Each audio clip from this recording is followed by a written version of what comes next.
The moment she said it, something inside me snapped. Not loud like a bone breaking, but soft, like a thread finally giving up after being pulled too tight for too long. Stop introducing me as your future wife. It makes me look like I settled. Emily laughed when she said it. Her friends laughed with her. I didn't. I stood there holding 2 glasses of sparkling water. One for her, one for me.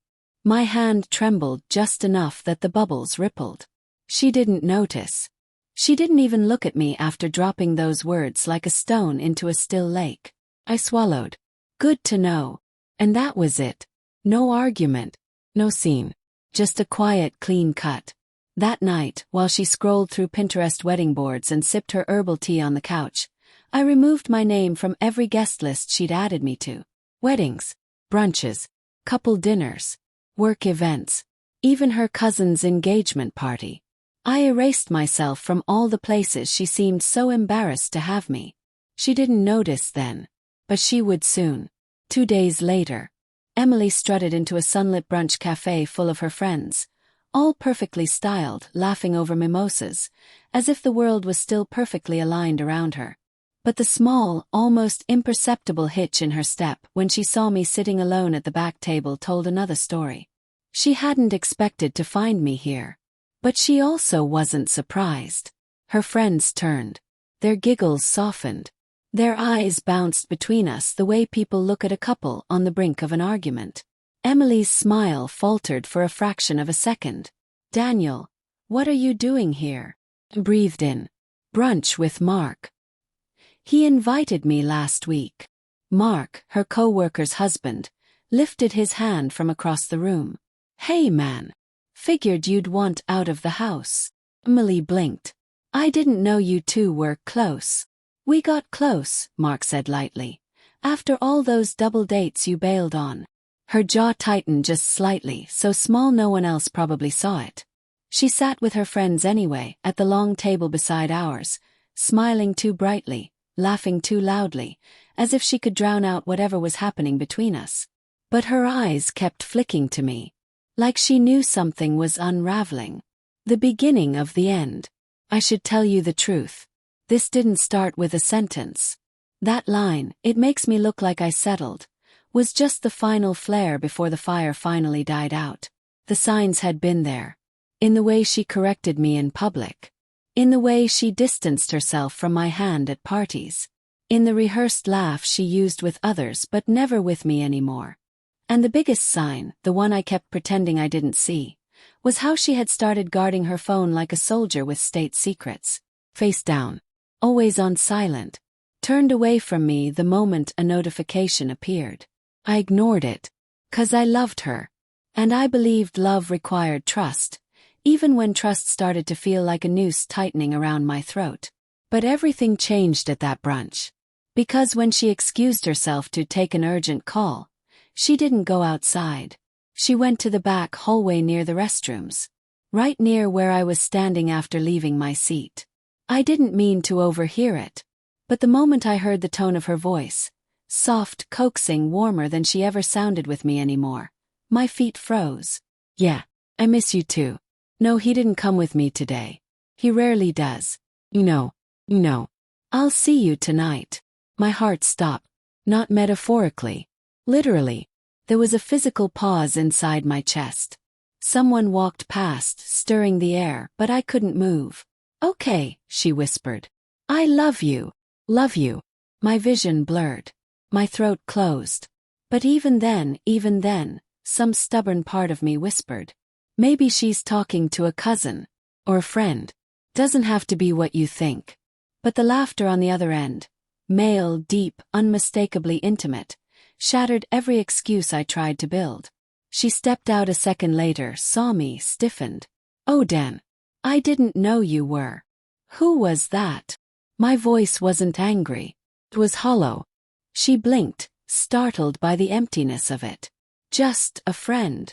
A friend you love. Her lips parted. You misunderstood. I walked past her. Not fast. Not dramatic. Just done. She reached for my arm. Daniel, don't do this here. Why not? Turned. You did. Her fingers slipped away, and something flickered in her eyes. Fear, maybe, or the realization that she'd finally run out of places to hide. The night everything was confirmed. That evening she came home late. Too late. Her lipstick was smudged. Her blouse was buttoned wrong, off by one button, something she never did. Her perfume had the faintest scent of someone else's cologne mixed in. She saw me sitting on the couch, and her face fell. "Daniel, please. Let me explain." "Okay," I said quietly. "Explain." And she tried. God, she tried. She told me he was just a colleague. She told me I was overreacting. She told me she didn't mean what she said at the gathering. She told me she loved me. But lies have a taste. Once you recognize it, every word they speak tastes like metal. When she finally exhausted her excuses, she sank onto the footstool, fingers trembling. "I didn't want to hurt you," she whispered. I looked at my hands, the same hands that once held her like she was fragile glass. "Then why did you?" Her eyes filled. "I don't know." And maybe that was the most painful part. Maybe she really didn't. Maybe she was lost, or scared, or wanted more than I could give. Maybe it wasn't about him at all. Maybe it was about her. But the betrayal wasn't just the cheating. It was the slow erosion, the quiet disdain, the way she made me feel small without ever saying it outright. It was the settled comment, the rewriting of us, the last conversation. She stayed the night on the couch. I slept in the bed alone for the first time in 3 years. In the morning, she knocked softly on the door. "Can we talk?" Sat up. "We said everything last night." "No," she said, voice breaking. "You didn't say anything. You just listened." I looked at her. The woman I'd imagined building a life with. The woman I'd loved more than I ever thought I could love anyone. And I realized something. I wasn't angry. I was tired. So tired. "Emily," I said quietly, "I think you stopped choosing me a long time ago. I just didn't want to see it." Tears spilled down her cheeks. "I'm sorry. I know. Can we fix it? Please. I'll block his number. I'll quit the job if I have to. I'll do anything." The desperation in her voice shot through me. Part of me wanted to gather her in my arms and say yes. But the truth rose, steady and final. "I don't think you betrayed me for him," I whispered. "I think you betrayed me long before that, when you stopped seeing me as someone worth choosing." She covered her mouth with her hands, sobbing. "Understood." She reached for me. I stepped back. And that was the moment she broke. Not when I found out. Not when she confessed.